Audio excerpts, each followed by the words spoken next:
नमस्कार दोस्तों, मैं हूं डॉक्टर राधारानी। मेरे इस चैनल पर आप सभी का बहुत बहुत स्वागत करती हूं। दोस्तों, मेरे क्लिनिक में आजकल बहुत सी ऐसी महिलाएं आ रही है जिन्हें प्रेगनेंसी के दौरान वाइट डिस्चार्ज यानी कि सफ़ेद पानी की समस्या बहुत ही ज़्यादा हो रही है और उन्हें बहुत से ऐसे क्वेश्चंस भी होते हैं कि ये आना नॉर्मल है या एबनॉर्मल, अगर सफ़ेद पानी से हमारे बच्चे को कोई नुकसान तो नहीं होगा। तो ऐसे बहुत सारे उन्हें कन्फ्यूजन रहते हैं। तो आज इस वीडियो में मैं वही कन्फ्यूजन दूर करने वाली हूँ। तो आज हम इस वीडियो में जानेंगे कि आखिर ये वाइट डिस्चार्ज होता क्या है, प्रेगनेंसी के दौरान वाइट डिस्चार्ज होना नॉर्मल है या एबनॉर्मल, और अगर ये एबनॉर्मल है तो आप इसको कैसे पहचानेंगे कि ये एबनॉर्मल है, और आपको कब डॉक्टर को संपर्क करना चाहिए, वो भी आज हम इस वीडियो में जानेंगे। और साथ ही ये भी जानेंगे कि आखिर वाइट डिस्चार्ज क्यों होता है, यानी कि इसके कारण कौन कौन से हैं, और अगर ये होता है तो आपके बच्चे को कोई नुकसान तो नहीं है, या फिर नुकसान है तो क्या क्या नुकसान हो सकते हैं।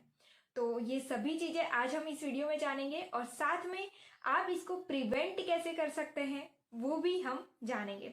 तो अंत तक मेरे साथ ज़रूर बने रहिएगा। तो चलिए शुरू करते हैं। तो सबसे पहले हम ये जान लेते हैं कि वाइट डिस्चार्ज आखिर होता क्या है।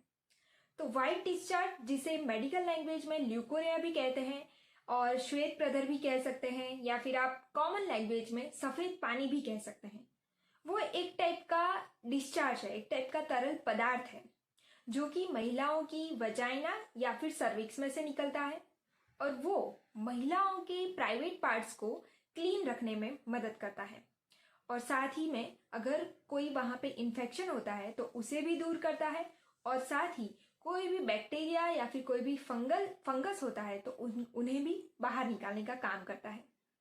अब हम ये जान लेते हैं कि आखिर ये वाइट डिस्चार्ज क्यों होता है, यानी कि इसके कारण कौन कौन से हैं। तो जैसे जैसे गर्भावस्था का समय बढ़ता जाता है, ऐसे ऐसे जो वजाइना और सर्विक्स की दीवार है वो नरम पड़ती जाती है, और उसमें से जो निकलता हुआ तरल पदार्थ है वो बढ़ता जाता है, और इस तरह से वो इन्फेक्शन से बचाता है, और कोई भी इन्फेक्शन हो उससे बचाता है, और बैक्टीरिया और जो भी फंगस है उसको बाहर निकालता है। दूसरा कारण देखें तो गर्भावस्था के दौरान इस्ट्रोजन का जो स्तर है वो बहुत ही ज़्यादा बढ़ जाता है, तो उसके कारण भी जो वाइट डिस्चार्ज है वो बढ़ जाता है। और तीसरा देखें तो गर्भावस्था के दौरान जो भी जैसे जैसे गर्भावस्था का समय बढ़ता जाता है, ऐसे ऐसे शिशु का विकास होता जाता है, और उसके कारण जो सर्विक्स है उसके ऊपर बहुत ही ज़्यादा दबाव पड़ता है, और उसके कारण वाइट डिस्चार्ज होता है। तो ऐसा अधिकतर अंतिम जो भी गर्भावस्था का जो डिलीवरी का टाइम होता है, जब नज़दीक आता है, तब अधिकतर देखा गया है। जैसे जैसे क्योंकि शिशु बड़ा होता है और जैसे जैसे दबाव भी ज़्यादा गिरता है, तो ये जो चीज़ है वो गर्भावस्था के अंतिम दिनों में अधिकतर देखी जाती है। अब हम ये जान लेते हैं कि गर्भावस्था में वाइट डिस्चार्ज होना नॉर्मल है या एबनॉर्मल। अगर नॉर्मल है तो वो कैसे आप पहचान सकते हैं, और अगर एबनॉर्मल है तो वो आप कैसे पहचान सकते हैं। तो चलिए जानते हैं। तो सबसे पहले मैं ये बता देती हूँ कि नॉर्मल डिस्चार्ज कैसा होता है। तो नॉर्मल डिस्चार्ज आपको पतला, हल्का या फिर गाढ़ा, चिपचिपा रहेगा, और रंग गंधहीन होगा, एकदम स्मेल नहीं आएगी उसकी, या फिर थोड़ी सी स्मेल आएगी, तो वो नॉर्मल डिस्चार्ज माना जाता है। नेक्स्ट देखें तो एबनॉर्मल डिस्चार्ज किसे कहते हैं। तो एबनॉर्मल डिस्चार्ज को हमने 3 पार्ट्स में बांटा है। आपने गर्भावस्था के दौरान यानी कि प्रेगनेंसी के दौरान ट्राइमेस्टर का नाम तो सुना ही होगा।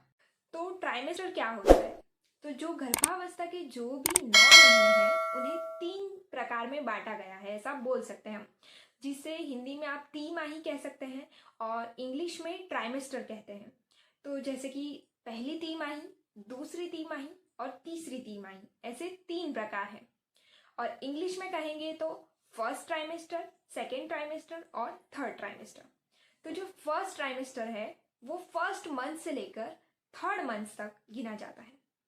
जो सेकेंड ट्राइमेस्टर है वो फोर्थ मंथ से लेकर 6 मंथ तक गिना जाता है, और तीसरा ट्राइमेस्टर 7 मंथ से लेकर 9 मंथ तक।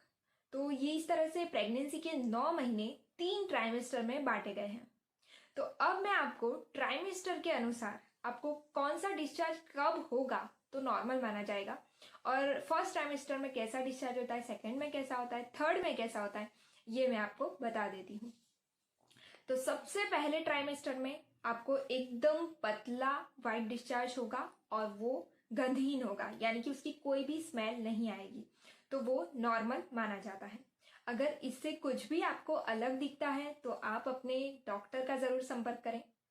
दूसरे ट्राइमेस्टर में आपको थोड़ा सा डिस्चार्ज गाढ़ा लगेगा, वाइट होगा और थोड़ी सी गंध भी आएगी, यानी कि स्मेल भी आएगी थोड़ी सी।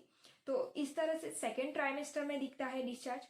और थर्ड ट्राइमेस्टर में जो डिस्चार्ज है वो बहुत ही ठीक होगा और कभी कभी उसमें खून भी दिखाई देगा। लास्ट में आपको बता दूं कि कभी कभी डिलीवरी से पहले भी कुछ ऐसा सफ़ेद पानी जैसा, एकदम आपको पेशाब की तरह सफ़ेद पानी जैसा आपको निकलेगा, और वो ऐसा इंडिकेट करता है कि आपका जो शिशु है, यानी कि आपका जो बच्चा है, वो पूरी तरह से तैयार हो चुका है और पूरी तरह से बाहर आने के लिए तैयार है। तो वो एक एमनियोटिक फ्लूइड का लीकेज भी हो सकता है। तो ये आपको दर्शाता है कि आपको अस्पताल जाने के लिए रेडी हो जाना चाहिए। अब हम ये जान लेते हैं कि आखिर ये वाइट डिस्चार्ज आपके बच्चे के लिए कितना सेफ है। तो दोस्तों, बच्चे के लिए ये जो वाइट डिस्चार्ज है वो बच्चे के लिए भी सेफ है, और जो होने वाली माँ है उसके लिए भी बहुत ही सेफ माना जाता है, क्योंकि ये बच्चे की सुरक्षा करता है और उसे इन्फेक्शन से बचाता है। पर अगर ये वाइट डिस्चार्ज बहुत ही ज़्यादा मात्रा में होने लग जाता है और अगर इसमें बहुत ही ज़्यादा गंध आने लग जाती है तो आपको अपने डॉक्टर का ज़रूर संपर्क करना चाहिए, ज़रूर अपने गायनेकोलॉजिस्ट को बताना चाहिए, क्योंकि अगर उसमें इन्फेक्शन होगा अगर वाइट डिस्चार्ज में, तो आपके बच्चे को भी लग सकता है और बच्चे को भी नुकसान पहुंच सकता है। तो इस बात का ज़रूर ध्यान रखें।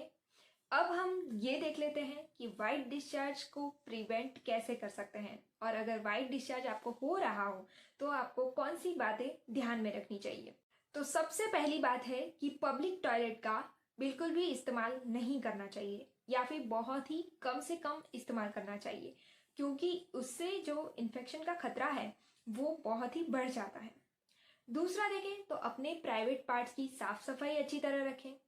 तीसरा, कॉटन के अंडरवियर्स पहने और अच्छी तरह सूखने के बाद ही उन्हें आपको पहनना चाहिए। नेक्स्ट देखें तो आपको अपने प्राइवेट पार्ट्स पर कोई भी तरह का जो आर्टिफिशियल पाउडर आते हैं, स्प्रे आते हैं, उनका इस्तेमाल बिल्कुल भी नहीं करना चाहिए। और अंत में मैं आपको बता दूं तो अपने डाइट में प्रोबायोटिक ज़रूर शामिल करें, जैसे कि दही है तो वो आपको ज़रूर खाना चाहिए, वो आपको इन्फेक्शन से लड़ने में बहुत ही मदद करेगा।